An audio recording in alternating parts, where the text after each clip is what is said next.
Hi friends, welcome to Likhitha special వంటలు. ఈరోజు morning బ్రేక్ఫాస్ట్కి వేడి వేడి మినప వడలు ఎలా తయారు చేసుకోవాలో ఈ వీడియోలో చూపిస్తాను ఫ్రెండ్స్. మొదటిసారి మా ఛానల్ని చూస్తున్నట్టయితే లైక్ చేయండి, షేర్ చేయండి, సబ్స్క్రైబ్ చేసుకోండి ఫ్రెండ్స్. సబ్స్క్రైబ్ చేసుకోవట్లేదు, అలాగే వీడియో చూసి వెళ్ళిపోతున్నారు. ఇప్పుడు ఎలా తయారు చేసుకోవాలో ఈ వీడియోలో చూసేద్దాం. ముందుగా ఒక బౌల్ తీసుకోవాలి ఫ్రెండ్స్. అందులో ఒక కప్పు మినపగుళ్ళు వేసుకొని ఒకసారి కడుక్కొని నీళ్ళని పంపేసుకోవాలి ఫ్రెండ్స్.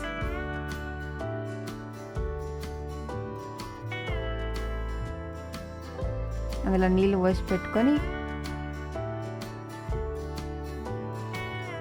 మూతని పెట్టేసుకొని ఒక 4 గంటల పాటు పక్కన పెట్టేసుకోవాలి.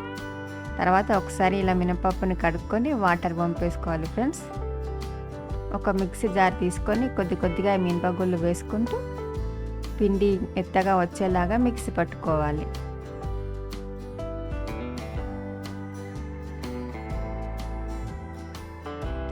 ఇలా పిండి మెత్తగా రావాలి ఫ్రెండ్స్. ఇలా పిండి మెత్తగా వచ్చిన దాన్ని ఒక బౌల్లో వేసేసుకోండి. అలాగే మినపగుళ్ళని మొత్తాన్ని మిక్సీ పట్టుకోండి ఫ్రెండ్స్. ఇలా మొత్తం మిక్సీ పట్టుకున్న మినప పిండిని ఇలా స్పూన్ తోటి ఇలా మొత్తం ఒకసారి ఇలా కలుపుకొని మూతను పెట్టేసుకొని నైట్ అంతా ఫ్రిడ్జ్లో పెట్టేసుకోండి.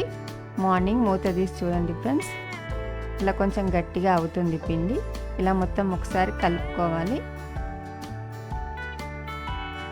అందులో కొద్దిగా ఉల్లిపాయ ముక్కలు, చిన్న సైజు ఉల్లిగడ్డను తీసుకొని ఇలా చిన్న ముక్కలుగా కట్ చేసుకోవాలి. 2 పచ్చిమిర్చి ముక్కలను,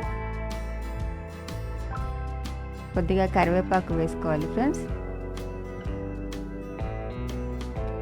చిటికెడంత వంట సోడాను వేసుకోవాలి.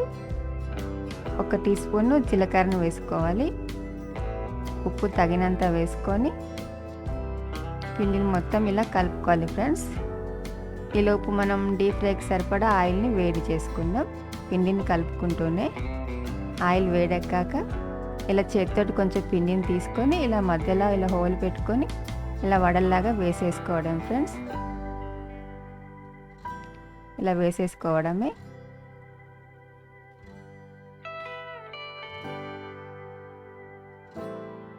ఇలా 2 వైపులా కాల్చేలాగా వడల్ని వేయించుకోవాలి ఫ్రెండ్స్.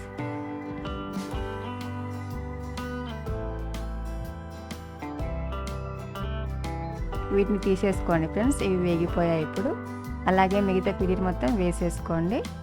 చూడండి ఫ్రెండ్స్, ఇలా వేడి వేడిగా మినప వడలు చేసుకోవచ్చు. ఇలా క్రిస్పీగా అంత చాలా బాగా వచ్చాయి మినప వడలు. ఇలా వేడి వేడిగా సర్వ్ చేసుకొని తినడమే ఫ్రెండ్స్. నచ్చిందా ఫ్రెండ్స్? నచ్చితే లైక్ చేయండి, షేర్ చేయండి, సబ్స్క్రైబ్ చేసుకోండి.